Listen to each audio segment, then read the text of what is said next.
Hugh is his nickname. Kietza Singapong, the Thai rider, just is now back in 10th place.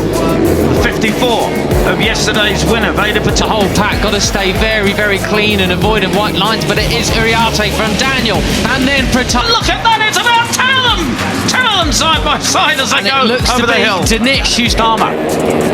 He's got some work to do from there.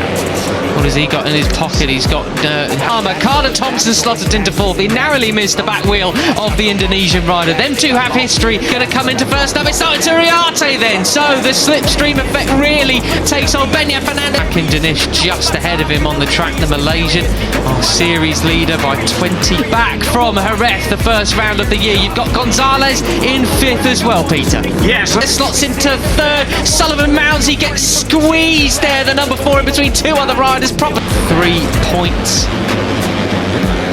Abreast, and it's Brian Uriarte who has the... And already the 70 of Christian Daniel Jr. looking for a way past Brian Uriarte, but he can't find it. A sandwich job that was, gets pushed back to 7th place. So in the lead we now have Uriarte from Dinesh. Ooh, Sullivan Mounsey getting a bit, he's sacrificing a lot of his drive there as he was... So far.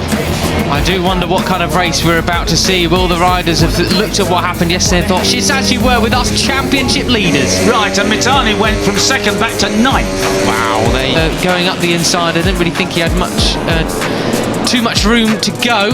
I can't have that kind of mess again. If I have more pace, I need to go for it. Christian Daniel, as you said, already getting you go. That's what can happen. That is why it's messy. But as we saw yesterday, when it right, so Brian Uriarte again with the advantage, but he's already giving the slipstream to the number. Impatient behind the 51 of Uriarte. He switches towards the inside line, and Daniel goes for the lead, but thinks better of it. Gets to crunch time. The key is to just go for it. Yeah, Beñat Fernandez is number 7 of Beñat Fernandez.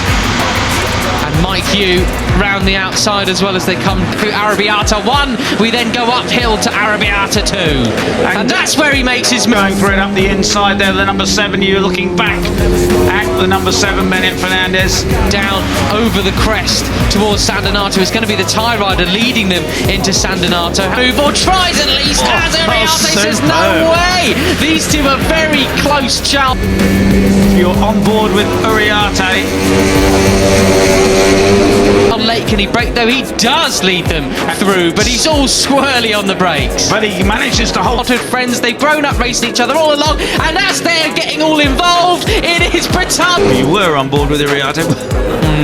Now it's back similar to what we had a couple. The inside line there and get the drive up the hill, so he's done a superb job there of holding his advantage in the lead. Who goes through into the lead? And this, using every inch of road all over the place there, but absolutely. Laps go. Christian Daniel Jr. up there into 4th position as well, playing it very, very sensibly indeed. Over Beñat Fernandez on the number 7. The big loser that last time around was actually Carter Thompson, the number 50. Absolutely superb stuff from Veda Patel, as you said, Matt. The other two are mucking each other up, and Veda just took advantage. And you got Carter Thompson and Singapore just behind him. Pushed back to 13th place now, Peter. That's just the nature of where we're at the moment with these. Of that absolutely superb with the cleanest overtaking move up the inside. Wonderful stuff.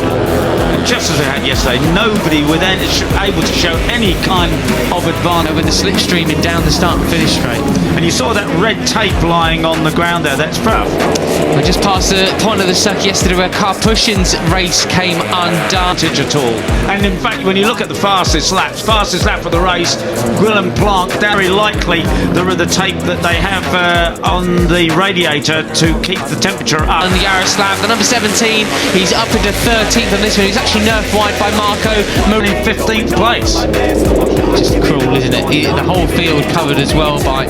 But as it rises, they have to pull it off. So the 85 of Mike Hugh gets pushed. Morelli yesterday, that's why Morelli, the Argentinian, got his long lap penalty, but all cleanly through to 4.7 seconds. It's just as close as it really gets, to be honest, at this stage. Back to 3rd place. And it is Beñat Fernandez with the slightest day. Look at the number 7, Beñat Fernandez going round the outside at the final corner. He's up. Beñat Fernandez just biding his time behind. Someone had a big moment in the background there, Peter, running over the curbs. Sorry, that was a scary moment. From 13th on the grid, already up into the Brian Uriarte. A couple riders going on the green there as Uriarte just sweeps Got your attention. Yeah. It probably got their attention as well. Yeah, absolutely. Podium positions. And Beñat Fernandez, of course, he's already had a win in race 2 at Le Mans. Cross to try and protect his line and his run out onto the start and finish straight. Now this is interesting. Absolutely. Right, so Uriarte in second place, looking for an inside line on Fernandez. He can't do it. So we know he has pace, but he's been a bit disappointing the last couple of races. Obviously trying to put that right. Bailey Pachama, the 50. To look at the gap now he's managed to get through in that final sector, along with Christian Daniel Jr. and Beñat Fernandez. Is there in third. Christian Daniel in fourth. He's one of the only riders running a clear line. Alongside Brian Uriarte on the 51, and up the inside is the 50th. Will the riders behind them actually catch up to them by the time we reach turn 1? You can really see the focus from his eyes at the moment. He's got Sullivan Mounty, but this is the best we've seen from the British. Ricardo Thompson, the Australian. And look at the 13 of Hakim Danish as well. The series leader has managed. Is Uriarte going to try and pull the pin? Let's look at their lap times. A 2:02 flat from Uriarte. And then you rider Mounty, the number 4. Really good job from him. That's the kind of progress you want to see from a rider. To pick all their pockets nearly and up in towards second or third place now. Brian Uriarte snatches. Actually got Morelli a 2:01.7, but he's down in 19th place, Peter. Yeah, and the advantage has disappeared in their second year. And the fastest lap of the race went to Ramadipa, down in 10th place on the last. The lead right back from Carter Thompson. That was a brilliant set of moves, hasn't it? Because Singapore is already back with them, and it's lap. So this bunch here, it's still going, really quickly, but it has split up now. It is moves absolutely, and everybody, there's only 3 seconds covering. You say they entered the straight with about a 4 bike lengths lead, but that has gone. But crucially, they weren't able to overtake. Only like 20 riders in the first group. And tell you what, Mike Hugh keeps looking behind. And the whole grid at the moment. So 51, it is Brian Uriarte with the advantage.